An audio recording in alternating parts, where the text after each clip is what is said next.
শ্রোতা বন্ধুরা, আপনাদের জানাই আমন্ত্রণ, শুভেচ্ছা। এডিসি এফএম বাংলা তোমাদের সাথে শেয়ার করতে চলেছি লন্ডনের দুর্গ গল্পের পাঠে। আমি মুক্তা। চলুন আজকে সেই গল্প শুরু করা যাক। লন্ডনের দুর্গ।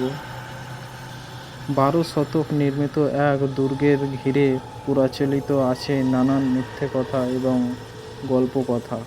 মধ্যযুগে এই দুর্গের কালের সবচেয়ে বেশি মানুষকে খুন করা হয়েছে, বন্দীদের উপর টর্চার করা হয়েছে। বন্দীদের টর্চারের জন্য এই দুর্গের সেলারে নির্মিত এক গন্তব্য ঘর তখনকার দিনে আতঙ্কের কারণ ছিল। এই গন্তব্য ঘরটি আবিষ্কার করা হয় অনেক পরে।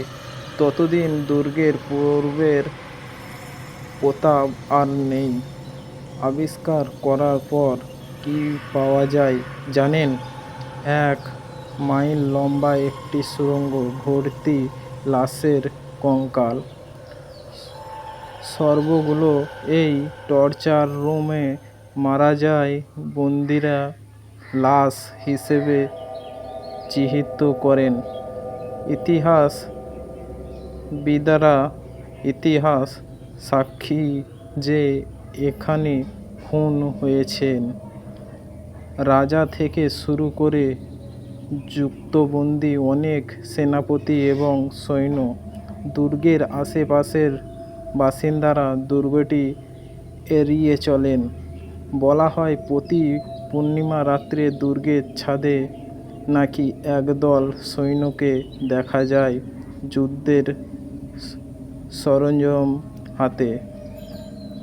এই ঘটনা চাক্ষুষ করেছেন এমন মানুষের অভাব নেই।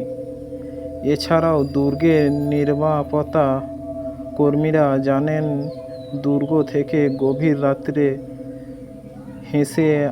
ভেসে আসে অসহায় নিরাপত্তার মানুষের চিৎকার এবং কান্নার শব্দ। অনুমতি না থাকায় রাতে দুর্গের ভেতরে ঢোকা নিষেধ। তবে অনেক নিরাপত্তা কর্মী এই দুর্গে কাজ করে অবস্থায় মানসিক ভারসাম্য হারিয়েছেন।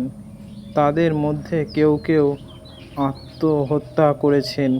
তেমনি এক কর্মী আইল্যান্ডের সিউজানের আত্মহত্যা করার আগে একটি নোট লিখে রেখে যান। সেই নোট লেখা ছিল, গতকাল রাত্রে দুর্গ চিৎকারের আওয়াজ শুনতে পেয়ে আমি এবং মাইকেল বাধা অন্ধকারে দুর্গের প্রধান দরজার সামনে যাই।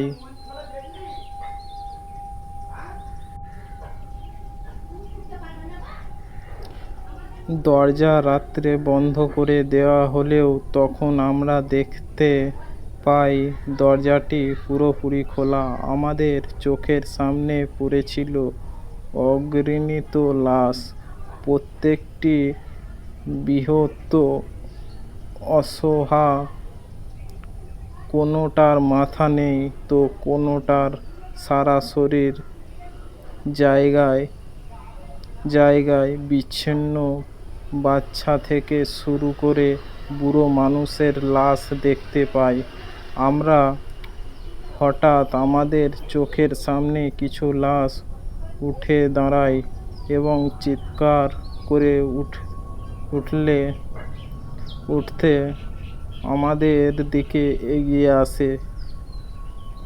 তাদের একটা শব্দই আমরা বুঝতে পারিনি, তা হলো, আমাদের মুক্তি দাও, আমাদের মুক্তি দাও। আমরা সেখান থেকে দ্রুত চলে আসি। মাইকেল নিরাপত্তার দরজার সামনে এসে হাঁটু গেড়ে বমি করতে করতে জ্ঞান হারায়। সকালে কোনো মতে আমরা নিজ নিজ বাসায় ফিরে আসি। এই ঘটনার পর থেকে আমি মানসিক অস্বস্তির মধ্যে দিয়ে যাচ্ছি। আমার চারপাশে মৃত মানুষের অস্বস্তি উপলব্ধি করেছি। আমার কোন কানে তার ফিস ফিস করে বলে চলেছে, আমাদের মুক্তি দাও, আমাদের মুক্তি দাও। একটা পাও আইনেল সিউজের লাশের পাশে সিঞ্জর নিজের হাতে রোগ কেটে ফেলে।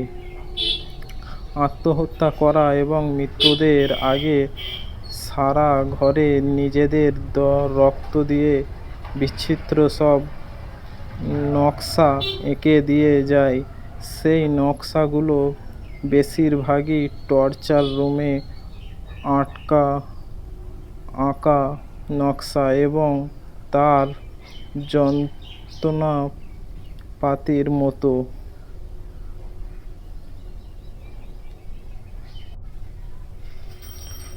বাংলা সাহিত্য কিছু রোমাঞ্চকর গল্প নিয়ে আমাদের এই বিশেষ নিবেদন। গল্পটি যদি ভালো লেগে থাকে একটা লাইক অবশ্যই করবেন। আর হ্যাঁ, কমেন্ট সেকশনে গিয়ে জানাবেন গল্পটি আপনাদের কেমন লেগেছে। আর হ্যাঁ, বন্ধুদের মধ্যে শেয়ার করতে অবশ্যই ভুলবেন না। আর চ্যানেলটিকে সাবস্ক্রাইব করে পাশে থাকবেন।